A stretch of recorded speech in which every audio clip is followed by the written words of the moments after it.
ॐ पूर्णमदः पूर्णमिदं पूर्णात् पूर्णमुदच्यते पूर्णस्य पूर्णमादाय पूर्णमेवावशिष्यते. So welcome to our weekly session. Sorry for uh, missing out on 2 sessions because of travel and health issues. But now we shall try to be as regular as possible. Now, in the last session, we saw some of the core lessons which Bhagavad Gita teaches each one of us. Today we shall expand on those lessons a little bit more. And we will try to cover some of the points in chapter 4, 5, and 6 to expand on those lessons. Now, first thing which we must understand is that Bhagavad Gita is not a religious text in the sense it is understood by the general public. It's not like, prescribing the method of worship for temples and things like that.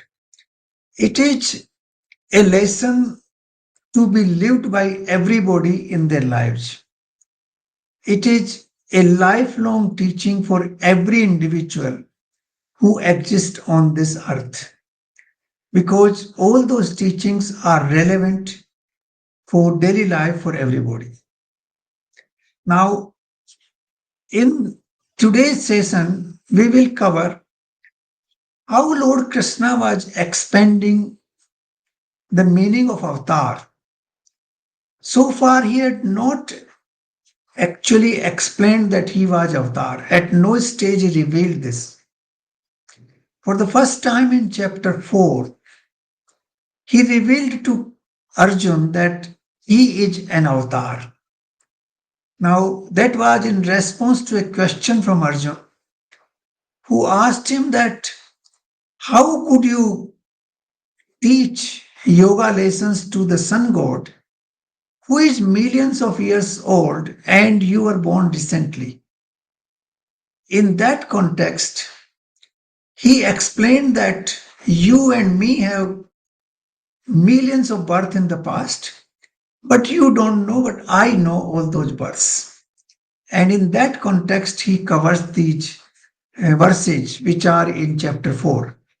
So we will look at these 4 verses, 5, 6, and 7, and 8, to understand how he explains what is the meaning of avatar and what is the difference between ordinary being and an avatar. Now, the verse number 5, he said, Bahune vyatitani janmani tev charjun tyanye ved sarvani ne tvam ved parantap. हे परंतप अर्जुन, मेरे और तेरे बहुत से जन्म हो चुके हैं, परंतु उन सबको तू नहीं जानता, मैं जानता हूं. So this is the first explanation of an avatar. Avatar knows the past, the present, and the future. For him, the time has no context at all. That is why he is called Trigunatit, and he is also called Kalatit. That all these 3 attributes of nature and 3 attributes of time have no meaning for him. So this is the first thing he explained, and this is what we must understand, what is the difference between us and an avatar. Then the next verse he said, Ajo api san navyatma bhutana mahishwaro api san Pakartin swa madhishthai संभवा मयात्मा Maya.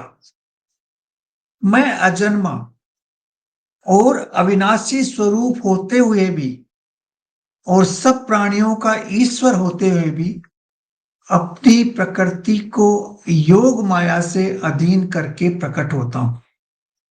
So he appears after subordinating his real or the true nature. He appears as a human being on the earth by subjugating his own true nature. And why does he appear? Now that is what he explains further down. यदा यदा हि धर्मस्य ग्लानिर्भवति भारत अभ्युत्थानमधर्मस्य तदात्मानं सृज्याम्यहम् परित्राणाय साधूनां विनाशाय च दुष्कृतां धर्म संस्थापनार्थाय संभवामि युगे युगे. Why does he appear? He appears whenever there is a depreciation of good, whenever there is dominance of evil. He comes on this earth to destroy the evil forces and to support the good forces. And all those who are doing cruel acts or misdeeds, they are punished. And those people who are working for the good of the humanity, they are actually liberated or they are supported. And then he comes back time and again to establish the order on this planet.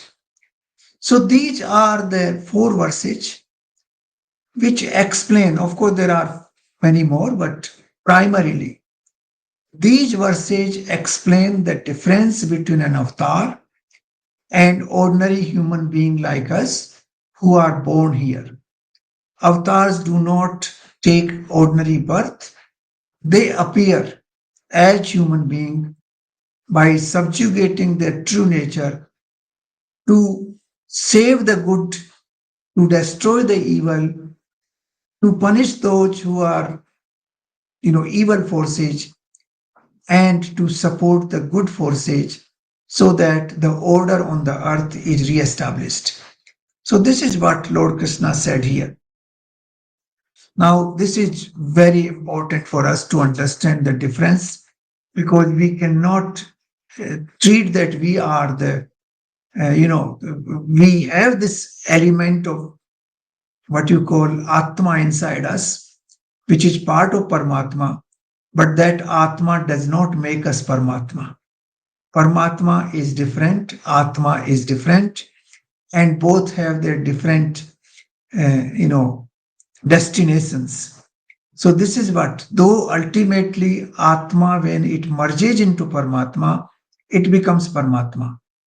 But till it merges, when there is a yukti, yog, when they become yukt, they become one, then there is no difference between Atma and Paramatma. But till that happens, there is a clear difference, and that difference has been explained in this chapter. There are many, many other verses which explain this. Now, he again emphasizes here. He did little bit explanation of karma in the chapter 3, but here the verse number 20 is, or rather verse number 21, is very, very important to understand that.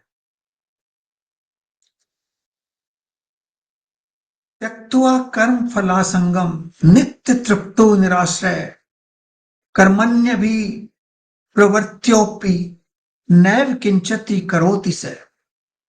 जो पुरुष समस्त कर्मों में उनके फल में आसक्ति का सर्वथा त्याग करके संसार के आश्रय से रहित हो गया है, वह परमात्मा में नित्य तृप्त है. Here the crux is that we should not rely on this world for our sukh and dukh. We should not expect any outcome of our actions. We should not actually be impacted by what is happening in the world. So we continue to perform our karma, which are required to be done to discharge the functions of our body, but then we should not get attached. So this verse is extremely important. And then verse number 21, निराशीर यत चित्तात्मा त्यक्त सर्व परिग्रह शारीरम केवलम कर्म कुर्वन् नान्नोक्तोक्लिप्सम, जिसका अंतःकरण और इंद्रियों से शरीर जीता हुआ है, निराशीर यत चित्तात्मा, that the soul has won over the body and the senses, और जिसने समस्त भोगों की सामग्री का परित्याग कर दिया है, that he is not attached to any of the comforts or the sukh arising from sense organs, ऐसा पुरुष केवल शरीर संबंधी कर्मों को करता हुआ पापों को प्राप्त नहीं होता। शारीरम केवलम कर्म, शरीर संबंधी कर्म जो हैं वो करें, and we should avoid all those which are based on desires. Whatever are necessary for keeping this body in good shape, those karma are required to be done. But those desires which arise from the mind and keep expanding, those should not be fulfilled. Then the person is free from all the sins in this world. So these are some of the verses which we should look at when we look at the lessons or the core lessons of Bhagavad Gita. Now, this chapter also deals with some other important issues, and he talks about converting our karma into yajna. How we convert karma into yajna. So there is one verse here, which is verse 33. Sreyan dravyamayat yagyaj jnana yajna parantap sarvam karmam khilam parth jnane parisamapte. Now here he is explaining that dravyamaya yajna ki apeksha. Dravyamaya yajna means the yajna which we perform with havis, where we put havan samagri into the fire. उसकी बजाय ज्ञान यज्ञ अत्यंत श्रेष्ठ है. The yajna of knowledge or understanding of knowledge or experiencing knowledge in real terms is far more important than the dravyamaya yajna. तथा यावन मात्र संपूर्ण कर्म ज्ञान में समाप्त हो जाते हैं. If we have acquired true knowledge, then all these actions which we perform, they will be completely destroyed by knowledge, and they will not create a seed to fructify again. So this is what Lord Krishna has said here. And then he gives an example that जैसे प्रज्वलित अग्नि ईंधन को भस्ममय कर देता है, वैसे ही ज्ञान रूप अग्नि संपूर्ण कर्मों को भस्ममय कर देता है. This is very important. If we have Gyan Roop Agni in our body mind complex, then all our actions will be fully destroyed and they will not fructify to actually force us to take a next birth on this planet. So this is what Lord Krishna has said. And here in this process, he is explaining that Nahi Gyanen Sadrashyam Pavitra Miya Vidyate, that there is nothing as good as true knowledge which can purify you. The best purification of a human being is possible through true knowledge. And that is what he has explained here. So here, three things here in this. One is that there's a difference between avatar and ordinary human being like us, and why avatar happens. Then what is the way we should perform our karma? We should convert those karma into yajna. And then what is jnana yajna and what is the importance of knowledge. So these are three very core messages which come out from some of these verses. Now, if we continue on chapter 5, which actually deals with karma sannyas, karma yoga, many issues concerning with yoga and how we can perform yoga in different ways. The proper explanation in this and chapter 6 both are explaining variety of methods how one can perform yoga. But here again, we will go over to few verses, verse number 7, 22, and 26. Now, verse number 7 again explains Yog Yukto Visuddhatma Jititatma Jitendriya Sarvabhutatma Bhutatma Kurvannapi न लिप्यते, जिसका मन अपने वश में है, जो जितेंद्रिय और विशुद्ध अंतःकरण वाला है और संपूर्ण प्राणियों का आत्मरूप परमात्मा ही जिसकी आत्मा है, ऐसा कर्म योगी कर्म करता हुआ लिप्त नहीं होता. नाउ मन को वश में means we should not be driven by our desires. That is one part. As already explained, you are entitled to do all the karma which are required for maintenance of your body. But you should not be driven by your mind, should not be driven by your desires. Then Jitendriya, that you should not, look for this sense gratification in the world. Sense gratification should be abundant. You should be gratified with your own self. And if you do that, then you become Visuddhatma. Then your soul becomes purified. You are not looking for sense gratification outside in the world, but you are looking for gratification arising from your own soul. And once you do this kind of action, then you are all the time, one with the Supreme. This is what Lord Krishna has said here. Then we will look at verse number 22 and 26. Now here he goes little deeper into this. ये ही संसर्प सज्जा भोगा दुख योनय एव ते अद्यांतवंते कौनते न तेसु रमते बुधय.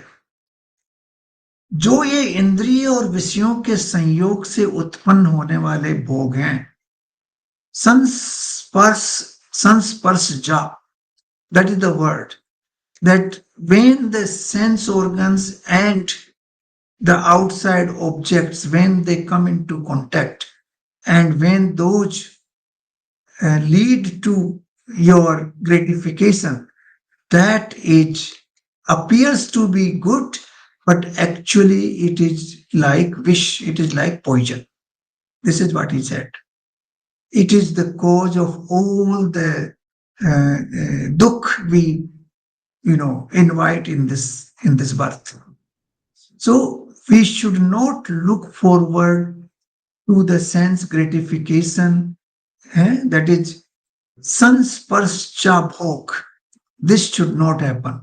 The sense organs in combination with the outside objects should not be looked at as means of gratification.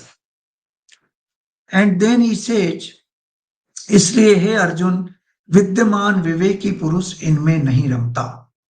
So this is again another important lesson, that we are entitled to do all the karma which are required for our body, but we should not look for sense gratification through outside objects, and nor should we get attached to any of those outside objects. And we should look for the true happiness inside one's own self. Then let's go to verse number 26, which is again explaining a similar, I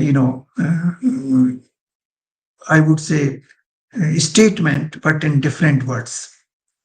Kam krodh viyuktanam yatinam yat chetsam अभी तो ब्रह्म निर्वाणम वर्तते विधि तात्मनाम, काम क्रोध से रहित जीते हुए चित्त वाले,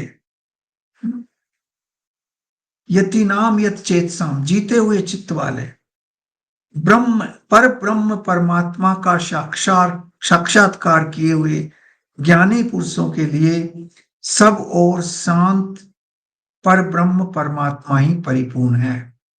That once we are free from desires, we are free from anger, and we have established control over our mind and our chit, then we are all the time constantly one with the Supreme. So these are some of the lessons of verses in chapter 5, which I consider very, very important. So here he explains variety of ways how we can perform yoga and how we actually can be, what you call one with the Supreme by performing a particular yoga, which actually is away from sense gratification, which is away from desires, which is away from anger, which is away from hatred, all that, and that can be achieved through variety of methods which have been explained partly in chapter 5 and partly in chapter 6. In chapter 6 also, he goes into detail actually how one can do what should be the body condition. One should not be overeating, one should not be oversleeping, one should not be undereating. Yatha yogya khana, yatha yogya vihar, yatha yogya sayan, all that should be done. And then he also explained the posture of the body, how you sit, how you try to control your mind. And then Arjuna is asking very important question here, that the mind is very chanchal. It's like wind all the time flowing. How do you control that? So then he answers that it is possible through two things, vairagya and abhyas. That slowly, slowly you detach yourself from the worldly objects, and then you continue to practice in that direction. Automatically, it will happen. So these are some of the very, very important verses which are explained here. Now we will look at verse number 8 first. ज्ञान विज्ञान तृप्तात्मा कूटस्थो विजितेंद्रिय युक्त इत्युच्च युच्यते योगी सम लोष्टाशम Kanchana. That जिसका अंतःकरण ज्ञान विज्ञान से तृप्त है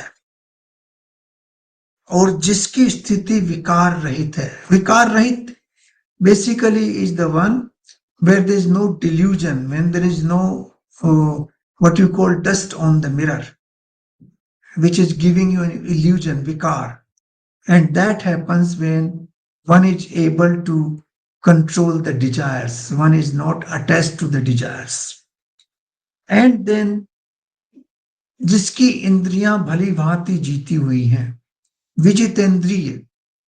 Vijitendriya means the one who has control over his senses, who is not controlled by senses or by mind, but who is controlling the mind and the senses. Then that kind of person, for him, the mitti, patthar or swan, they are all equal. And that kind of yogi is one with the Supreme. That is what we call Samta Yoga. That is, everything for him is having the same value, whether it is gold or it is, dust particles or a stone. It doesn't matter. So then let's have a look at verse number 27.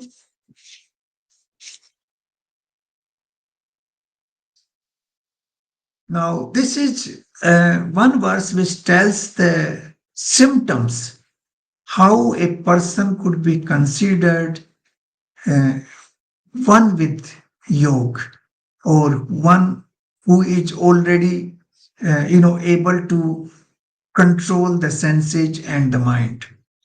Now, these are the symptoms here.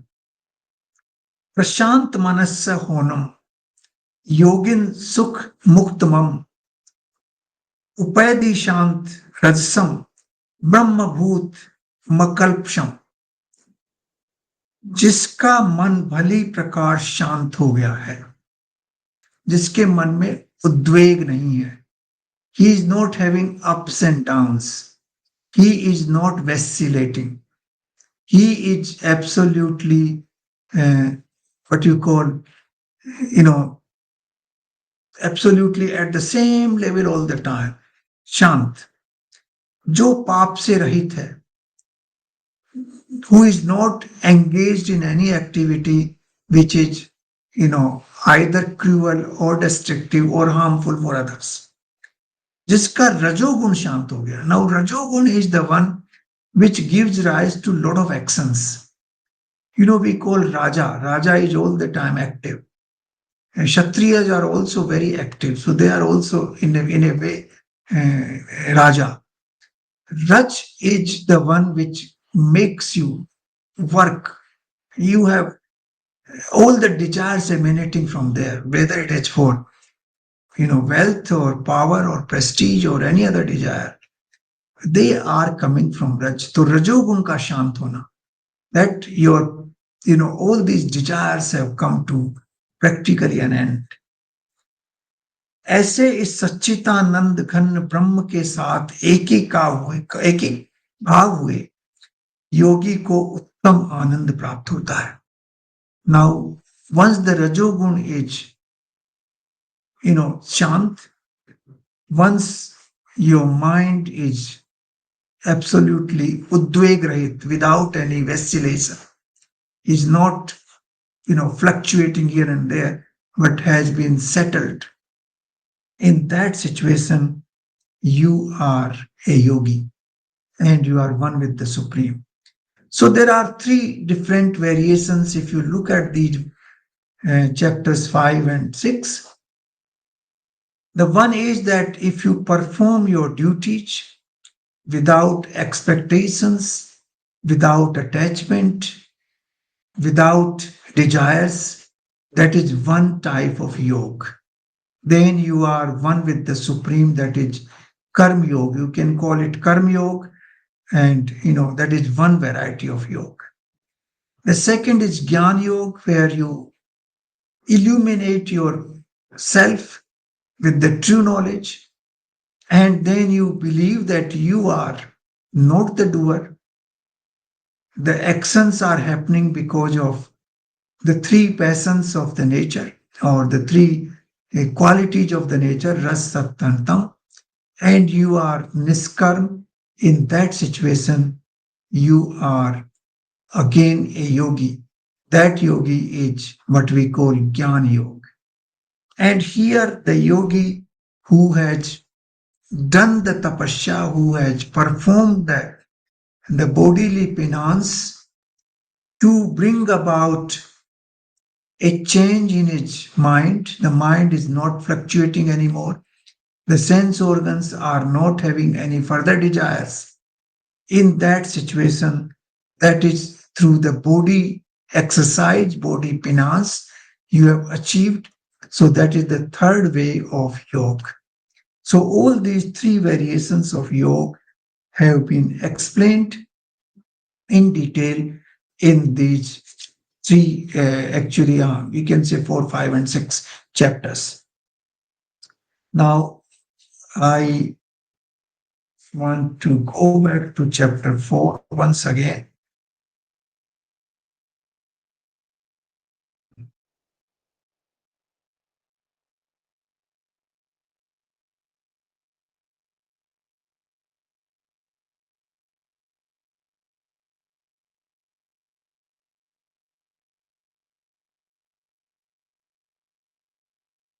Verse number 18 and 19. Now, verse number 18 is very important. That's why I missed out on that, and I wanted to come back on that. Now, what is karma and what is akarma? This has been explained in this verse. This is very profound verse. I would call it one of the very profound verses of Bhagavad Gita. So the verse says that जो मनुष्य कर्म में अकर्म देखता है, कर्म में, तो अकर्म में अकर्म कैसे देखेंगे आप? You will see akarma when you reduce yourself from the kartapan. You are not the karta. The work, the karma is happening because of the trigunatmak nature of your body. So karma mein akarma dekhna, that I am not doing anything. The three qualities of nature, that is सत रज and तम. तो कर्म में अकर्म देखता है. और जो अकर्म में कर्म देखता है, अकर्म में कर्म देखता है, वो भी योगी है. अकर्म में कर्म. A person who is lazy, sitting, doing nothing, now he is lazy because he is doing something, and that is happening because of tamogun. So he is pervaded by the gunas of the nature, and therefore you can see that he is not doing anything, but actually he is doing. So कर्म में अकर्म देखना और अकर्म में कर्म देखना, ये एक ज्ञानी की परिभाषा है. This is the definition of a person who is wise. जो मनुष्य में बुद्धिमान है और वह योगी समस्त कर्मों का करने वाला है. कर्मण्य कर्म ये पश्यते, पश्य तक कर्म नहीं कर्म चाहिए. The person who is looking into the karma as a karma and a karma into karma. Now this has to be properly understood by each one of us, that how we can look at this, how we can understand this. Once we understand this, then we are not doing any karma, and then all our karma will not reduce to any seed. They will not fructify again, and you will be a wise man, one with the Supreme. So this verse is very important, and along with this is verse number 19. Yasya sarve samarambha काम संकल्प वर्जिता ज्ञानाग्नि दग्न कर्माण तमाहु पंडित बुद्धा. जिसके संपूर्ण शास्त्र सम्मत कर्म बिना कामना और संकल्प के होते हैं, बिना कामना और संकल्प के होते हैं, तथा जिसके समस्त कर्म ज्ञान रूप अग्नि के द्वारा भस्म हो गए हैं, उस महापुरुष को ज्ञानी जन पंडित कहते हैं. तमाहु पंडितम बुधा. So these two verses, they actually explain in detail the Karma Yoga and the Jnana Yoga both. So the Karma Yoga and Jnana Yoga and the physical yoga, the bodily yoga, all these have been explained in great detail in these 3 chapters, along with the methods of how we can perform yoga, how we can perform bodily yoga, how we can perform Jnana Yoga, how we can perform Karma Yoga, and what is avatar and what is ordinary birth of a human being. So all these have been explained in great detail in these 3 chapters, and the 3 chapters tell us the core teachings, the difference between avatar and ordinary citizen, then what is Karma Yoga, what is Jnana Yoga, and what is bodily yoga, through body mind control, how we exercise, that we call it tapasya in Hindi, how we do the tapasya and how we can be one with the Supreme.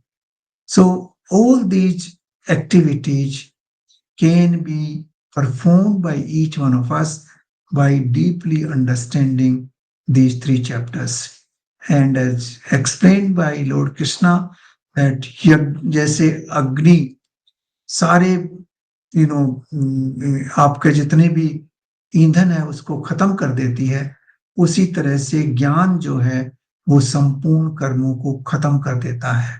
तो ज्ञान की महिमा काफी हद किस इन chapters में कही गई है, बट उसके साथ कर्म को समझना भी जरूरी है. कर्म क्या है, अकर्म क्या है, जो मनुष्य कर्म में अकर्म देखता है और अकर्म में कर्म देखता है, वही एक्चुअली पंडित है, वही शुद्ध है, वही बुद्धिमान है। तो इन चीजों को I think we should understand these things and then we will move forward. So these are some of the great teachings in these 3 chapters, and in the next session we will try to cover some further teachings of Bhagavad Gita in other chapters. So thank you very much for joining this morning, and I'm thankful to each one of us for bearing with me for missing the 2 sessions, one because of my health and another because of my travel. Thank you.